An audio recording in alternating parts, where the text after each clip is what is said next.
Hey, I'm Kathleen, and I live in Spicewood, Texas, which is just outside of Austin. And I'm outside, as you can tell, in my market, which is called Tomato Happy Hour. And it's kind of an outdoor gourmet food, fresh produce market that operates spring until the end of fall. And I cook out here quite a lot for people, for friends and customers to sample things that we sell. So I thought it'd be a great place to film my recipe video. What I'm going to make for you today is my neighborhood's favorite dish. It's called tomato pie. And there's lots of ways to make these. Mine doesn't have a crust, this one that I'm making today. And I will tell you that normally I make it differently, but I decided to kind of up it a little bit with flavor and use the Southwestern Philly cream cooking cream. Normally though, I do make it with Philadelphia cream cheese, but I make it with a spinach dip that I make as well, and I just use that spinach dip as a layer in the tomato pie. But instead of the spinach dip, I'm going to add the Santa Fe blend, which should be pretty kind of an interesting flavor to put in there. I was chopping tomatoes and then I just got out of control, so you don't really need this many tomatoes. I don't even know how many tomatoes this is, but I have kind of a large tart type pan. So depending on your size of your pan, that's how many tomatoes you're going to need. I mean, just kind of common sense kind of stuff. But I don't even know how many inches this is. But it's a little larger than a normal, like 9 by 9 kind of pie pan. Tomato tart.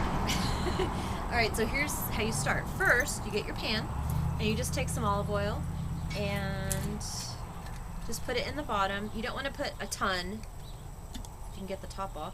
You just want to just kind of squiggle a little bit on there so it keeps the tomatoes from this stuff always happens to me. Why is that? Alright, so anyway, we'll put that over there. Okay, so olive oil. Then the first thing is going to be a layer of tomatoes. So, and I sell a lot of tomatoes in my market, so I always have plenty of tomatoes around. In fact, my neighborhood calls me the tomato lady. I just can't escape that whole thing. That's what I am. So cool. Okay, so here's a layer of gorgeous summer tomatoes. All the traffic is from the winery down the street. It's like we live on a peninsula between a lake and a river, and about maybe 2 or 3 miles down, it all ends into like this little peninsula. But on the way, there are some golf courses and a winery, which is really, really good. Excuse me. And a lot of people come and go to that winery on the weekends. Okay, so tomatoes like this, kind of pretty. Okay, so you've got your tomatoes. And first what I'm going to use is pasta sauce. You can use any pasta sauce you prefer. You can buy it from the store. You can make it. You can do whatever you want. It's whatever your preference is. I made some pomodoro, so a real herby tomato sauce with no meat. And that's what I'm going to use. I'm not going to probably need all of this. This is a quart canning jar.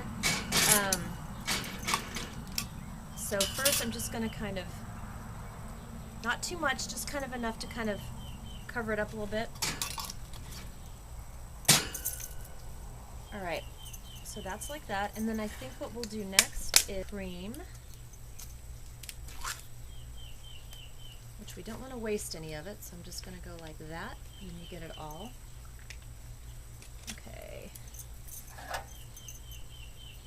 And this has such a unique flavor, so this should kind of, when this bakes, this should kind of, you know, kind of all melt together and be kind of divine. Okay, so there's that. I just used maybe 1/3 of the container so far.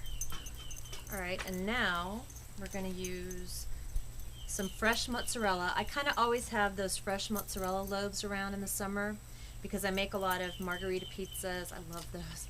And the caprese salads with the fresh basil that we grow. So I kind of always have that on hand. So I grated what came out to be 4 cups. I don't know how much we're going to use. I'll let you know as we go. But so there's about, let's see, 4 cups, so 24 ounces of fresh mozzarella. And I grated it fine. It doesn't really matter. Grate it however you want to grate it. And I'm just going to sprinkle some just to get a little coverage. You don't want this to be like ridiculously cheesy.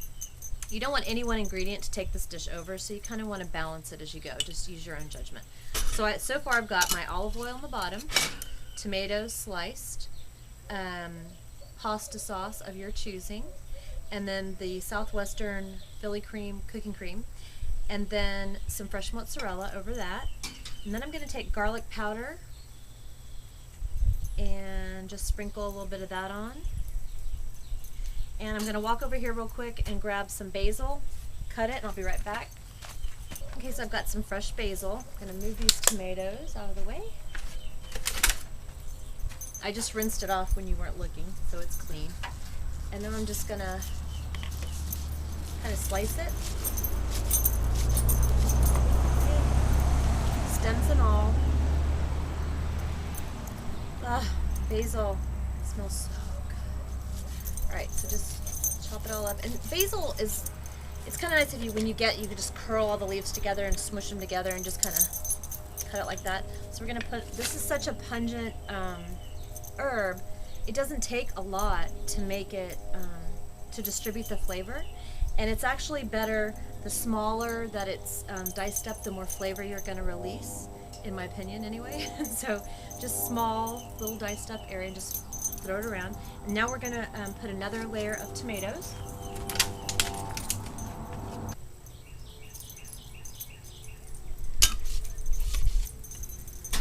Okay, so you just repeat your layers over and over and over again until you get your last layer, top with the mozzarella.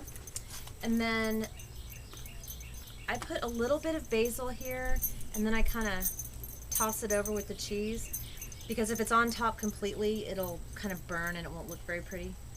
And then at the end, I reserve a little bit of fresh basil to put on the top when it's done.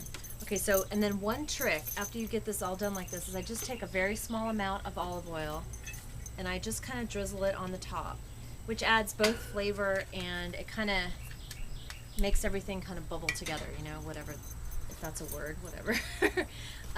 Anyway, so I'm going to go pop this in the oven and then I'll show it to you when it's done. Okay.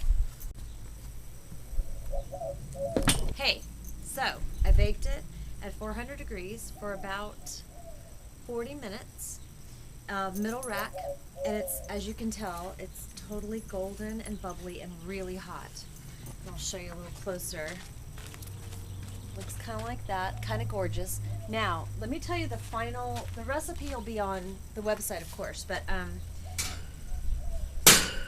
I ended up using a pint of pasta sauce, but it's not important. You can kind of play with that. And I used about 2 cups of fresh mozzarella. And as I said, I kept a little bit of the basil to put on top. And the basil that we tossed in there with the mozzarella didn't burn, so that looks really good. This is so good. It's too hot to cut into right this second, but it's such a great summery dish, and it's so incredibly easy, and everyone likes it. And it can be over pasta as a main dish. It can be a side dish, a slice with something. You could do a pounded chicken breast with panko breadcrumbs, baked on an olive oil cookie sheet, and then snug it up with that. There's just a lot of ways to use it. You could even make it as an appetizer, actually, even though we're doing side dish, with fresh bread, kind of like a bruschetta type of thing. But the only drawback, and it's not a big one because you can do this, is that tomatoes have kind of a high water content. And when they're fresh like that, when they bake, the water gets released. So what happens is you end up with this kind of puddle going on. So after it cools a little bit, I take it and I very gently, and don't burn yourself, don't lean over the steam or anything, but I kind of like pour off a fair amount of the water in the sink. And then you're fine. But there is too much water in there for you to use. So, all right, well, I hope you make it. I hope you enjoy it. It's a great dish to know how to make. Put in your little repertoire. And I had a glass of Pinot while it was cooking, so I'm feeling no pain right now. So anyway, when my husband gets home, we'll eat this if he ever comes off the golf course. So, all right, thank you.